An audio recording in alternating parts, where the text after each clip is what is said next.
77 WABC invites you to a family fun day and softball showdown on July 20th with net proceeds benefiting Shriners Children's. John Sterling will call the game as the FDNY takes on the NYPD with special guests Dwight Gooden, Art Shamsky, 77 WABC hosts including Sid Rosenberg, Anthony Cumia, Lionel, Dominic Carter, and many more. For more info and to buy tickets, go to ShrinersChildren'sChampions.org. That's ShrinersChildren'sChampions.org.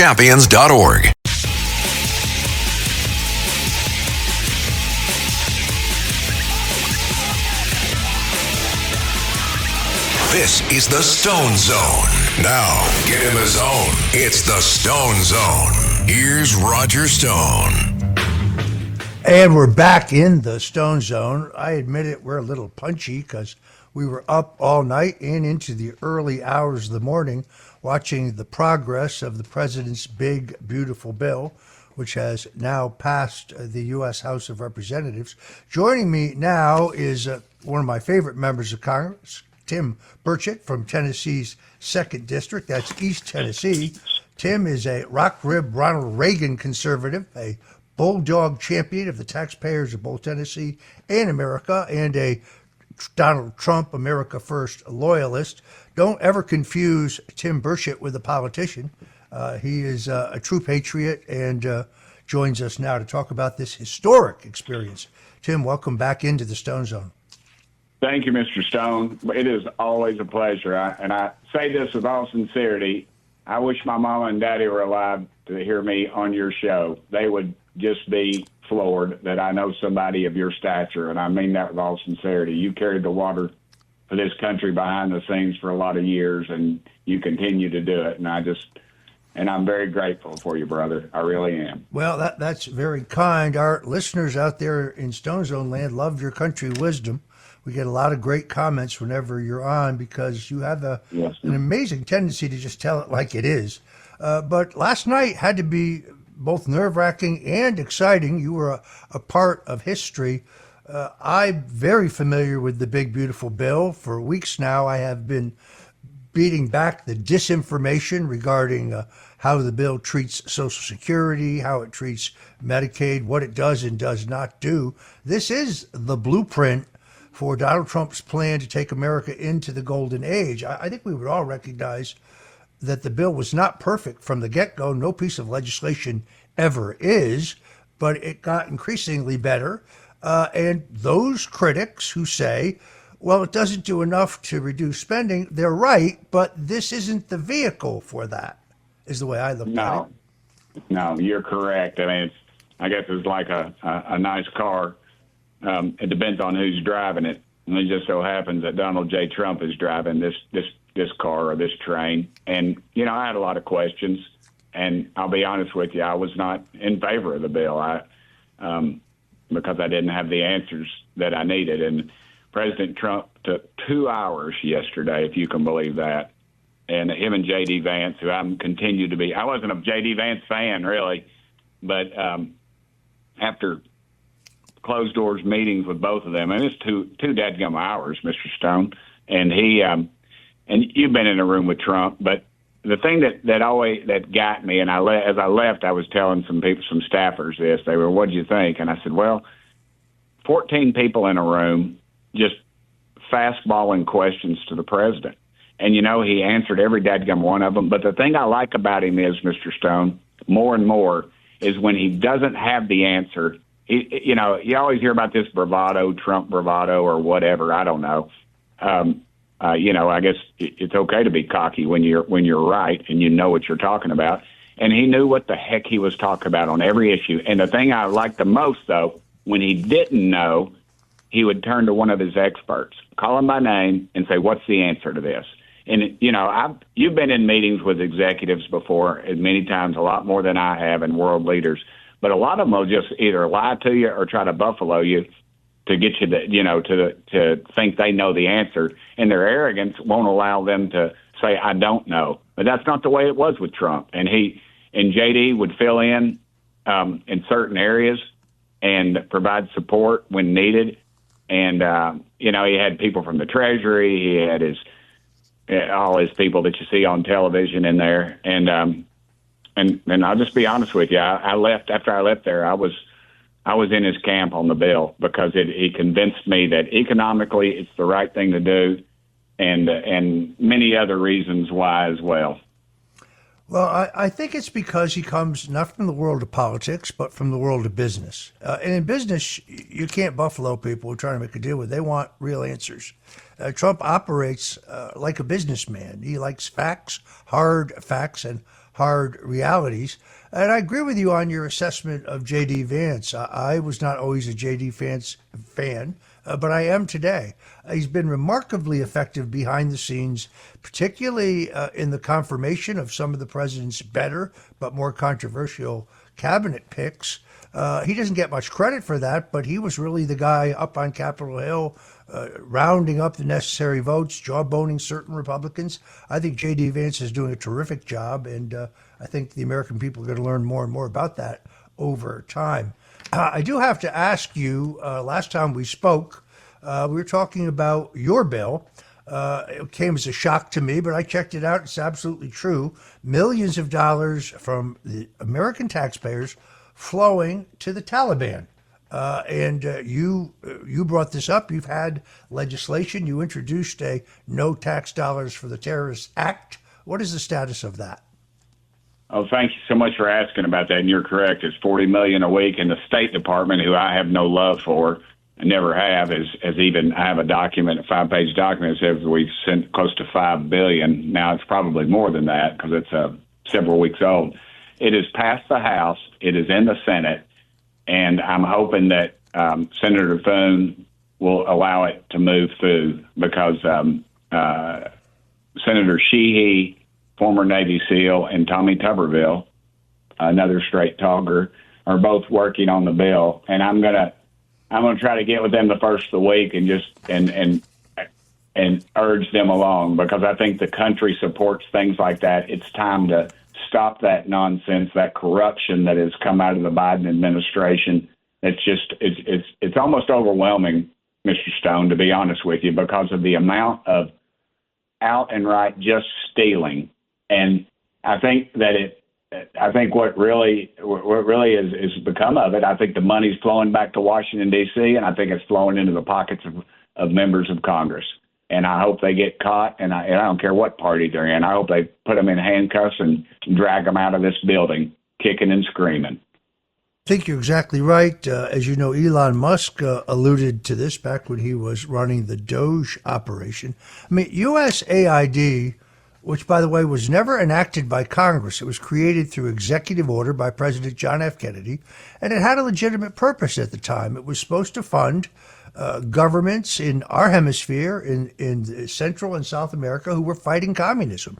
A lot easier to talk to people with a full belly than when they're hungry. It had a very good and I think legitimate purpose when it started, but it morphed into a slush fund for the radical left. And we were funding terrorism. We were funding color revolutions. We were funding impeachments. We were funding all kinds of crazy DEI programs. The numbers boggle the mind. And the folks at USAID, they seem to believe they answered to no one. Like they were a government unto themselves. I give big credit to Secretary of State Marco Rubio and to the president, of course, for now defunding this massive leftist slush fund. I mean, if you're a Democrat, you haven't had a very good couple weeks. USAID is defunded. The Dow Industrial Average is skyrocketing. The U.S. Supreme Court has finally limited the power of rogue leftist district judges. Iran's nuclear weapons development program has been smashed. Zoran Mamdani is the new face of the Democrat Party, a man who talks about seizing the means of productions. I think he gets that right out of Marx and Engels. A man who talks about defunding the police and opening the jails. I kid you not. The Republican National Committee has 5 times more cash on hand than the Democrat National Committee, which has to evidently go borrow to stay afloat. Criminal illegal aliens are being deported with greater efficiency by that great patriot Tom Homan. President Trump is brokering peace all over, whether it's between the Congo and Rwanda, whether it is any of these world crises that he is bringing peace to. States are beginning to defund Planned Parenthood. 128 of your Democrat colleagues actually voted against impeaching Donald Trump. And white males like David Hogg are being kicked out of the Democrat Party like dogs. If you're a Democrat, there's not much to smile about these days. No, sir, and it goes down to one person, Donald J. Trump. If could you imagine if Joe Biden was in the White House right now? I guarantee you, American boots would be on the ground, and young boys and girls would be losing their life in another endless war. I just can't stress that enough. His ability to fix a problem. I was asked by a reporter. I said early on about his negotiating skills. I said the guy deals with Teamsters in New York City. I said I think he can handle the Middle East. I mean, seriously. There's no question. There's no question. He's handled that deal, and he handles it with honestly a lot of grace, really, considering. And when he dropped his F-bomb last week about the Middle East, I was in the. I talked to a lot of Democrats, and especially in the gym. And there's no cameras, nobody staff, nobody around, and they thought that was a very accurate statement, and it needed to be said. And and I think it summed it up. I know Franklin Graham doesn't like all his cursing, and I'm not a fan of it, but it was accurate. You can't say anything other than it was accurate, and he called it. And if it wasn't for him, we would be in another endless war. And peace is breaking out everywhere, and the only people that are winning in the so-called Democrat Party are Marxists. Because, and my theory on that is that you can say what you want to about it, but this is my theory. I think that the Democrats that are in power realize that they're going to lose everything, and they fear more losing their job than losing the country. So they'll go with that far left that is just a very slim portion of their numbers, and they'll sacrifice their moderate members on the altar of liberalism, Marxist wokeism, really, and that's exactly what they're doing. You're going to see a lot of those people are going to get beat, and Republicans. And I hope that we have MAGA Republicans that we start electing and quit with this shenanigans that some of our former leadership did by undercutting those type of leaders, because that's exactly what happened in the past. I'd go to these recruiting things, and it looked like we were recruiting for Hooters waitresses and not members of Congress, and that America did not respond very well to that, and that's why we have such a. And one other thing, and I'll shut up because it's your show, but I keep saying this: our approval rating is in the dumps, or Congress is, for good reason, but Donald Trump's is soaring, and the reason is he listened to America, and he's doing what they said. Strong border, strong economy, strong military. America bows to no one in this world right now. We are the envy of the world once again, and it's because of Trump.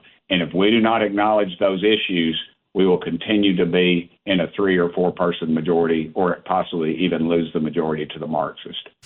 Yeah, I think we're going to defy history. As you know, traditionally, the party in power loses seats in the off-year elections, but traditionally, businessmen don't get elected president of the United States. All of our presidents have been governors or senators or congressmen or generals. So I think Trump, all of the standard rules of American politics, the conventional wisdom, if you will, I think all of that does not apply to Donald J. Trump. Presidents aren't defeated and then lose a disputed election and return to the White House, with one exception. Grover Cleveland, a Democrat who happened to be, like Donald Trump, from New York, actually last of the great conservative Democrats, a truly great president. It is amazing how Trump defies all the rules and changes the whole game side of American politics.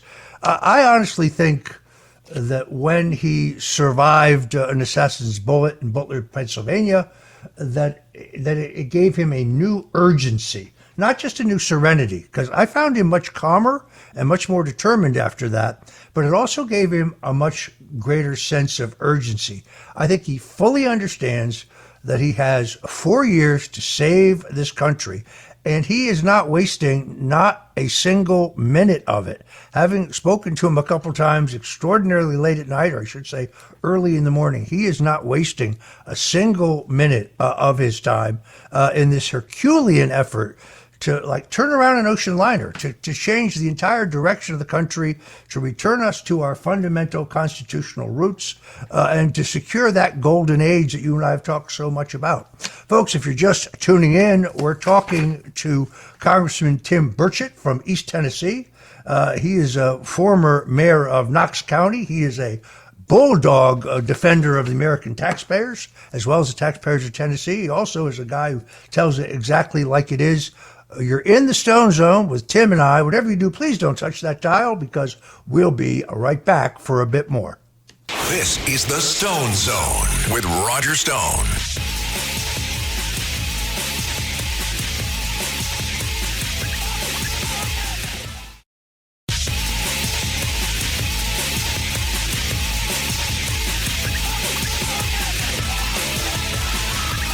This is the Stone Zone. Now, get in the zone. It's the Stone Zone. Here's Roger Stone. And we're back in the Stone Zone. Congressman Tim Burchett and I are celebrating the passage by the U.S. House of the big, beautiful bill. And Tim, I saw on X that you received a copy of my book, The Man Who Killed Kennedy, The Case Against LBJ. I hope you're enjoying the book. It certainly is an outline of the shenanigans of the deep state. I spoke earlier in the show about the revelations from CIA Director John Ratcliffe yesterday, implicating former CIA Director John Brennan, former National Security Advisor James Clapper, and FBI Director James Comey in orchestrating the greatest single dirty trick in American political history, the Russian collusion hoax, which was nothing less than an abuse of power, in which they used the full authority of the United States government and the extraordinary capability of our intelligence agencies to try to undo an American election and remove a duly elected president. So I guess my question to you is, are we ever going to see justice?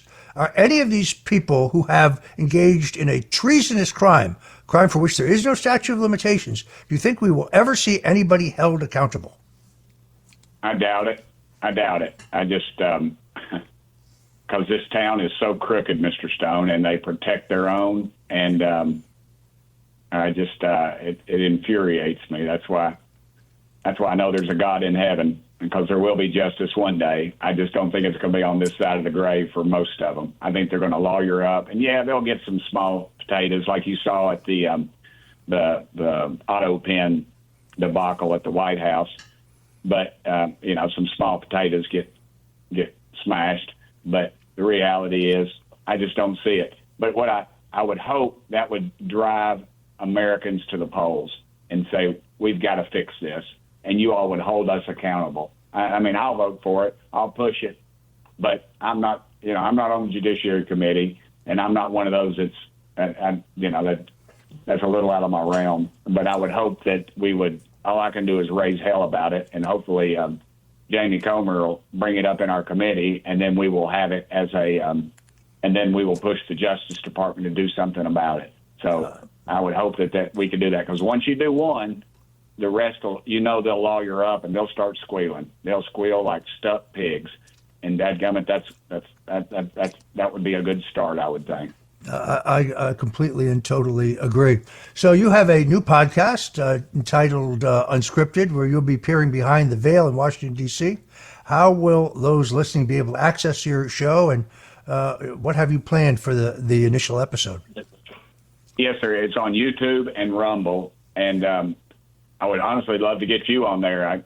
Are you in New York? Is that where you are? I'm actually in South Florida at this moment, but I'd be honored to be on. We can arrange that. Well, I would love to. I'd go to South Florida to see you. Honestly, I could see myself. My wife and daughter love the sun, and they love the surf, so that would be a great thing. And I would, but yeah, it's on YouTube and Rumble, and we are. I'm not real polished, and I'm not I guess I'm not a wordsmith like you, and so it's I stumble through it a little bit, but people seem to enjoy it and they get a lot from it, and we're going to start getting some people and making some people uncomfortable, and that's my goal. They'll give me a little script, but I never follow it. I don't know why I pay those people to do any of that stuff, because I get in there and get ticked off about something, and I'll start railing on it, and we'll start digging, and that's what I intend to do with this thing. It's sometimes kind of difficult to get people that are interesting, because it seems like everybody's got a podcast, but it's a great way to reach out to the younger folks, and I think us older politicians like yourself and myself, it's not all bluegrass and barbecue anymore. It is it's the social media. It's these radio shows. It's all of the above. And to leave any of that on the table, I think, is where Republicans miss out, because the Democrats are a little bit ahead of us on that kind of stuff. All right, we have to end it there. I want to thank our guest, Tim Burchett, a man who tells it like it is, and also thank all of you for joining us today in the Stone Zone. We'll see you tomorrow on the 4th of July. God bless you and Godspeed. When you're having a baby, there's a lot on your mind. At Northwell's Staten Island University Hospital, you can rest easy with our reimagined labor and delivery experience. Our new Grapuso Women and Newborn Center provides private suites, overnight accommodations for a loved one, and a top-level NICU. All powered by the team that cares for the most moms and babies in New York. It's care made for Staten Island and made for you. Visit northwell.edu/newbaby. Staten Island University Hospital. Raise health. Hospital. Raise health. Hospital. Raise health.